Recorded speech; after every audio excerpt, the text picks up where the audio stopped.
restaurant owners that they are shocked and concerned that during a time when business should be thriving, they're having a hard time finding workers to do business. This is just the latest twist in what has been a difficult year for the restaurant industry. We have a war of survival, a new war of survival. Philippe Massoud never thought he'd be facing a shortage of restaurant workers in the middle of the pandemic. We have no staff to open for lunch at all.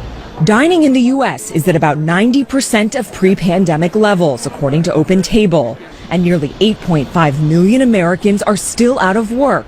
But Massoud can't find anyone to fill his 15 open positions, from manager to dishwasher. Normally you get at least 30, 40, 50 people, 60 people. We only had 3 people respond to our ads, and none of them showed up.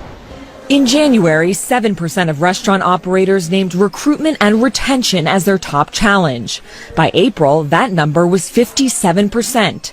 One issue, some employees have left the restaurant industry for good, like John Jasenecki, who quit in January after 16 years as a server and bartender.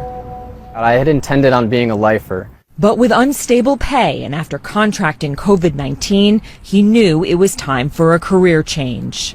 COVID was very stressful. Yelling at people to put on their masks is not what I want to do every day. Jasenecki now works in maintenance for several high-rises in downtown Denver. It's a different world, working 9 to 5 as opposed to 5 to 2.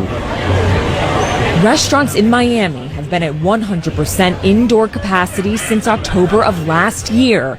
But Carlos Gazitua says he doesn't have enough staff to open his dining room. Florida is a bellwether state. We've been open a lot longer than many states in the United States. So this is coming to the theater near you. And he says it's only getting worse. He can't fill more than 30% of his positions, even after raising wages. He says the $300 weekly expanded unemployment benefit is stopping people from coming back to work.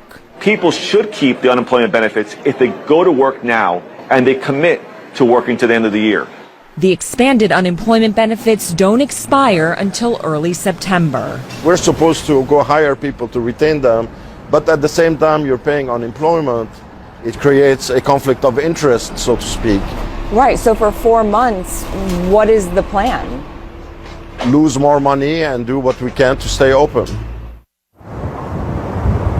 Now, the 2 restaurant owners that you just heard from there told me they have done something new for the first time in their entire careers. They've actually purchased robots to work in their restaurants because they can't find enough humans to do the job. So in New York, one of the robots is going to be making salads. In Miami, that robot is going to be serving and bussing tables. But Jim and Poppy, this idea that robots will be serving us our meals in restaurants once was a distant idea in the future, but in the reality, it's here and it's now if this labor shortage doesn't get worked out. Jim and Poppy? Wow.